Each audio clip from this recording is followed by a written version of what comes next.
Kita lanjutkan belajar tentang pemrograman web, masih di pada kelas 11 pada video yang ke-44. Masih di JavaScript, topik yang keempat adalah DOM selector. Kita ke materinya.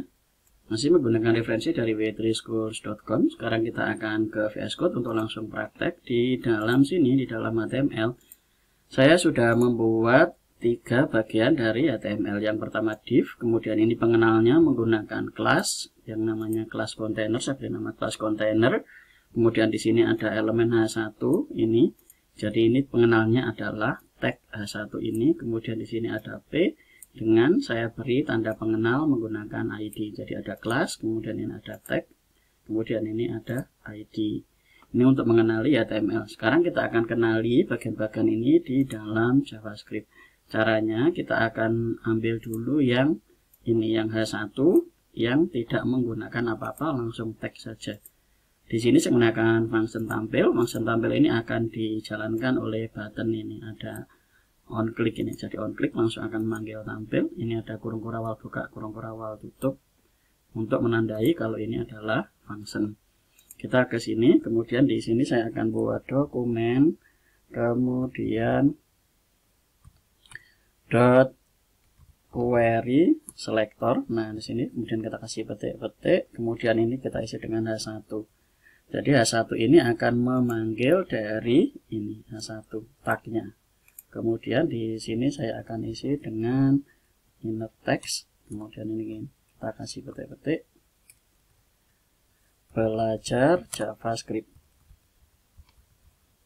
Seperti ini. Kemudian ini kita Ctrl S. Kemudian kita akan lihat di dalam browser. Di sini browser, kita akan refresh. Nah, ini kalau kita klik, maka sini akan keluar belajar JavaScript. Ini cara pengenal pertama menggunakan tag. Jadi ini akan diambil oleh JavaScript, dikenali, kemudian baru diisi. Itu. Kemudian yang kedua kita akan menggunakan kelas. Jadi ini kelas container. Kita akan ambil yang pertama. Jadi dokumen sama. Setiap pengambilan dari elemen HTML selalu diawali dengan kata dokumen untuk menandai bahwa dia adalah sebuah dokumen. Kita kasih petik-petik. Kemudian di dalam sini karena menggunakan kelas, maka diawali dengan titik, kemudian nama kelasnya, container.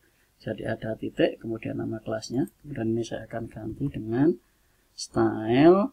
Kemudian kalau seperti ini, saya akan tulis dulu style. Kemudian kita ganti untuk backgroundnya, background. Kemudian C-nya besar, background color. Nah, stylenya ini kita kasih titik. Jadi dot style, dot background color ini saya isi dengan petik-petik, saya isi dengan red. Untuk pewarnaan sama dengan CSS, kita Ctrl S, kita akan lihat dulu hasilnya di browser. Kita refresh, kemudian kita klik. Nah, ini backgroundnya menjadi berwarna merah. Ini ada di dalam div. Jadi div ini akan diberi style dengan warna merah menggunakan perintah. Jadi ini nama dari elemen HTML ini dikenali menggunakan kelas. Jadi div ini kelasnya dikenali menggunakan kelas. Kemudian ini kelasnya adalah container, dikasih dot style, dikasih CSS, kemudian dot background color. Jadi untuk penulisan dari background colornya langsung seperti ini, C-nya besar. Kemudian berikutnya ini akan menggunakan ID para. Ini ID namanya para. Jadi di sini saya akan gunakan dokumen, kemudian dot query selector, kemudian sama, kemudian petik-petik. Kalau menggunakan ID diawali dengan tanda pagar. Jadi ada pagar, ini untuk menunjukkan bahwa yang dipanggil adalah ID. Kalau menggunakan tanda titik yang dipanggil adalah kelas. Kemudian sama, kita akan buat style, kemudian dot font, kemudian size. Kalau untuk penulisannya font, huruf besar, kemudian S-nya besar. Ini saya akan buat 50 px seperti ini. Jadi font S-nya besar, kemudian size. Kita Ctrl S, kemudian kita kembali lagi ke browsernya, kita refresh, kemudian kita klik di dalam sini. Nah, secara otomatis font ini akan menjadi besar, backgroundnya ini warna merah, kemudian ini tulisannya berganti menjadi belajar JavaScript. Dari JavaScript saja kalau kita klik, ini akan menjadi belajar JavaScript dan ini backgroundnya merah, ininya besar. Kalau ingin dipanggil langsung ya berarti fungsinya ini tinggal kita tutup saja di sini.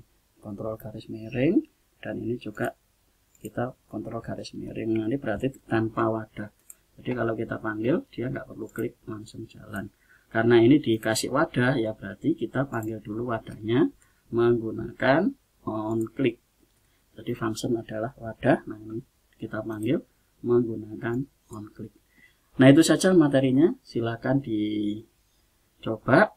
Sekali lagi perhatikan penulisannya seperti ini. Kalau elemen langsung, kalau tag atau elemen langsung, kalau kelas kasih titik, kalau ID dikasih tanda marker. Itu saja. Terima kasih.